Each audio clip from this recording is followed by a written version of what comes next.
What's up, guys? Matt the Greeter here. One of those puffy cloud, almost a Simpsons cloud day if there was some more clouds in the sky. You know what I'm talking about. Those Simpsons clouds. It's hard to be upset when you get Simpsons clouds in the sky. Just the nature of the weather. Anyway, if you don't know what Simpsons clouds are, look at the intro video montage to the cartoon The Simpsons. So this time of year in New England, you have to be really careful. Oh, so it's autumn. I don't know when, but here, I'm riding through it right now. You probably didn't see it on the GoPro. Man, I got earplugs in. I think it's even harder to hear with the earplugs in. It's kind of making everything. It's like my head's in a dented can. So this time of year, the oak trees, well, you can't really see it, but here's a good one. Check all of this out. So all of that is acorns in various states of crushindom. Crushindom, is that a word? Boredom. Crushindom, I don't know. They're like, it's like, you want to roll over some marbles while you're leaned hard over? No, be careful going past oak trees on corners. That's all I'm saying. Anyway, so I still have the rattling headlight. You know that song, Rattlin' Bog? Anyway, I got a rattling headlight, and I've tried the Gorilla Glue, the clear Gorilla Glue. It worked for a few months the first time, worked for a couple weeks only the second time. So I got a friend who actually is a Harley mechanic, very gifted Harley mechanic, Stu, and he recommended JB Weld. So my headlight is busted loose at the rivets. There's nothing wrong with the bracket. There's nothing wrong with the, you know, the lens clip or any of that stuff. Or the light bulb. It's the housing itself. So he recommended the 12-hour JB Weld. So no tools other than something to mix it in and a popsicle stick. So I'm going to try that. He recommended the 12-hour over the 1 hour. Said the 1 hour will get you through a fix, but if you really want to try it out, see if it lasts, get the 12-hour. So the problem is I'm trying to seize every moment here, and anytime the sun's up, I'm trying to ride, and I don't seem to have a 12-hour stretch between, you know, a day. So I don't have any power in my shed or whatever, so I can't see what I'm doing. So I can't do it yet, but I'm going to try that. Maybe I'll try to video the process. Shouldn't take very long. Anyway, what doesn't hold fast like 12-hour JB Weld is my memory. This guy might be letting me go because my headlight's rattling. Well, there are some advantages anyway.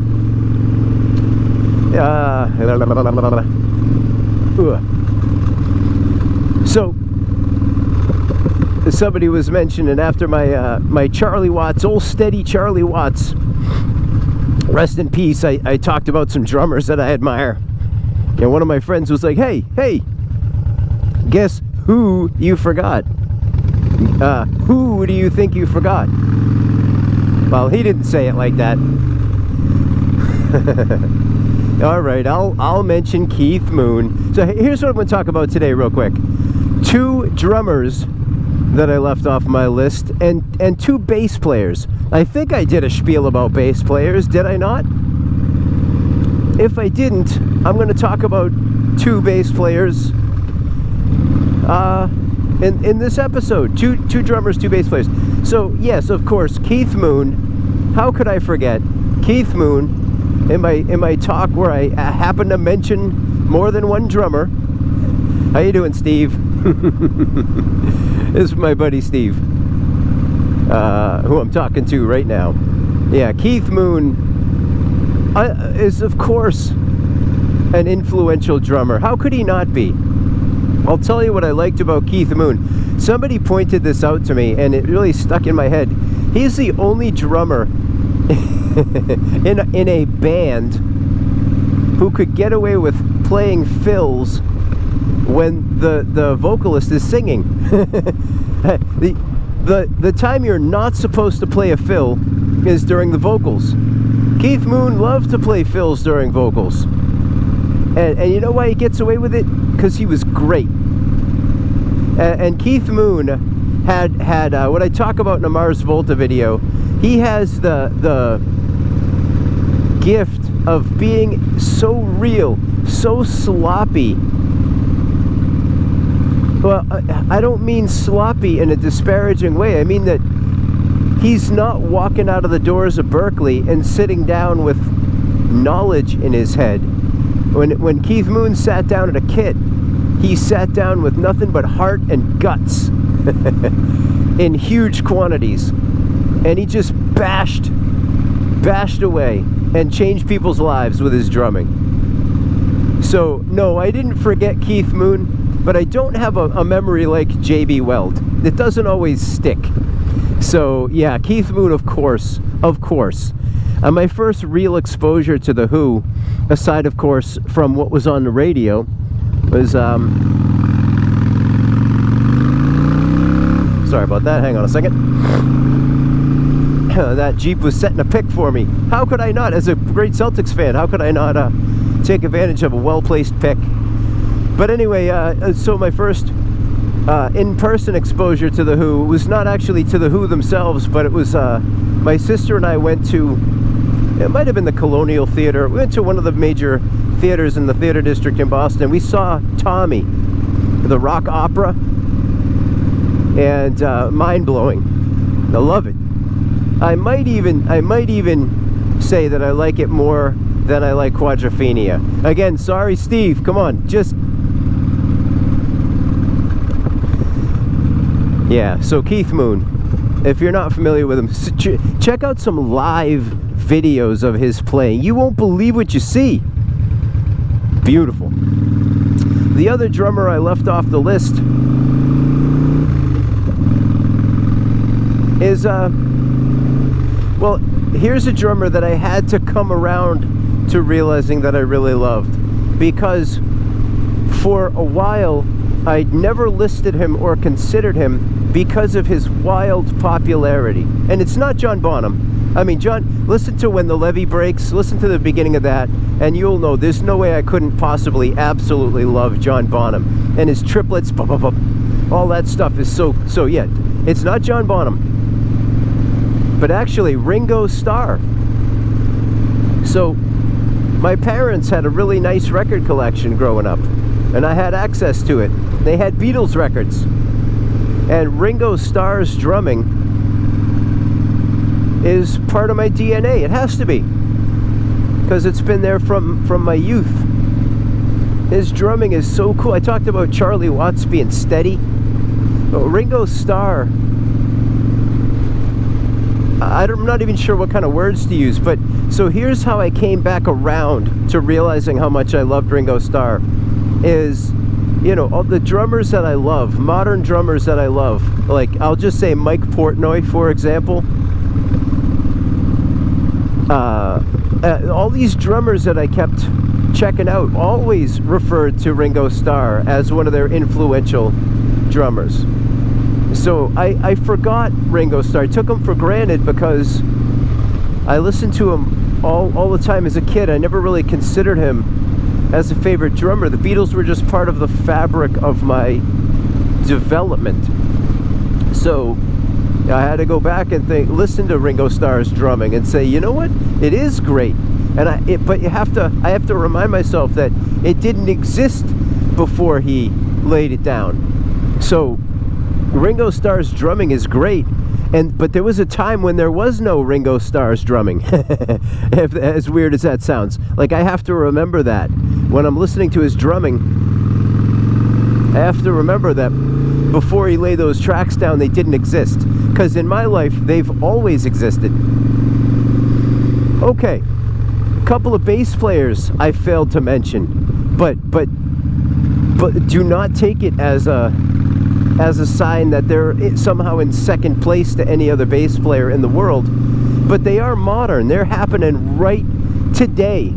These bass players are happening. So you can check them out now, and they can be a favorite bass player for life if you just jump on it right now. And I'm telling you, you please. All right, let's start with the Floating Beard.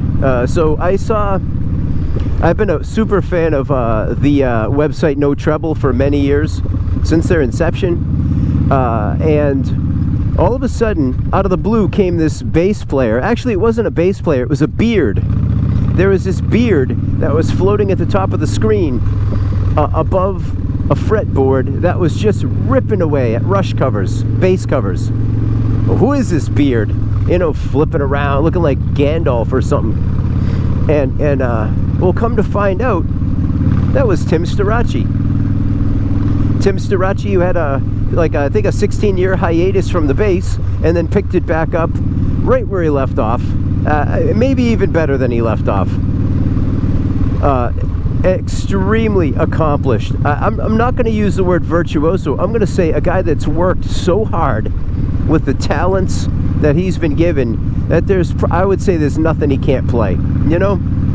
And so not only can he absolutely shred on Stephen Harris, Geddy Lee, name a great, Chris Squire, he can, but also he's in a band called YYNOT. Yeah, they do. So some people think that they're a Rush tribute band, and they are absolutely not a Rush tribute band. They are a band with a wide array of originals. They happen to, when they cover Rush songs, they do such a masterful job that even Rush was appreciative. But Tim Starace from YYNOT, a finer bass player. So he's also now, here's what happens when hard work and context, having the right people around you, can come together to form great things, is that because of his hard-working attitude, because of his virtuosity, which I'll use the word anyway, even though I said I wasn't gonna, he got picked up by the incredible analog company Tech 21 NYC. So some of you know I play through the Tech 21 DP3X, the Doug Pinnick pedal. It's changed my bass sound forever. I can't imagine playing through anything else. And they noticed Tim right away, because those guys have their finger is on the pulse. And so now Tim Starace, not only is he the bass player in the great YYNOT, but he's also he works with Tech 21 NYC. So that, talk about a match made in heaven, a match made on stage.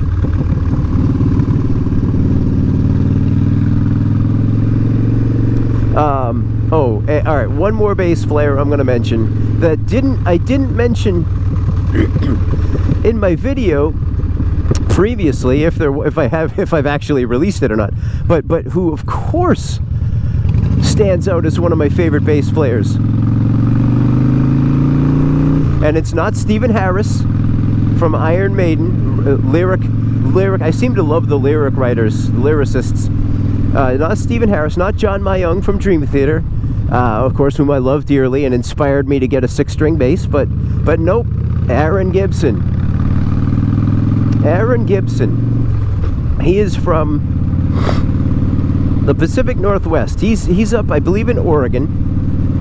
He's a master, I would say, woodworker. He puts in wood floors, and they are works of art. Really good. But his bass playing, I mean, his bass playing is so beautiful and unique, and his songwriting, you want to talk about kick in the guts songwriting. So he's got an album called I'm going to back it up, because again, I'm no JB Weld up in my brain. I've listened to it 100 million times.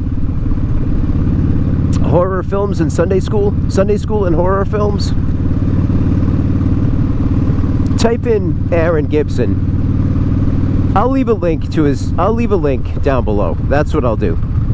I'll leave a link to all these. Maybe not Ringo. I don't know. Well, because you come on. Aaron Gibson. Sunday school and horror films and Sunday school, whatever it is.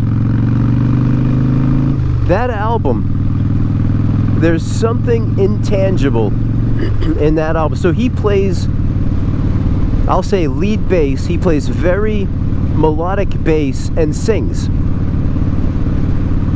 And the lyrics are the lyrics, I don't know if they're autobiographical, words are hard, but they are very genuine. And they are extremely, I don't know, poignant. There's a little nostalgia. There's stuff in there that you'll nod your head. You're going to say, yeah, you nailed it, you know? Aaron Gibson. I urge you to check his stuff out. So none of these guys are one-trick ponies. I mean, obviously Keith Moon has passed on. So what you have is all you're going to get of Keith Moon. Okay? Ringo Starr is still drumming. As of now, he's agreed to be the drummer for Page and Plant. And Tim Starace and Aaron Gibson are alive and well. Get on them right now and subscribe to their stuff and start following them, because I mean, God willing, you have a lifetime of music with these two guys. And so that's what I wanted to do. I wanted to clear that up. I wanted to clear it up. Because I didn't mention Keith Moon from my friend Steve. Hi, Steve. Steve's also a really great woodworker as well. I don't know if he's gonna start a channel or do a public Instagram or anything like that, but if he does, I'll be sure and post the link. Anyway, guys, that's all I got for you today. And I hope you guys are having a great day. Get out there, check out some of that music that I mentioned. I hope you're not disappointed. If you are, I don't know if we could be friends. I'm just kidding. Or am I?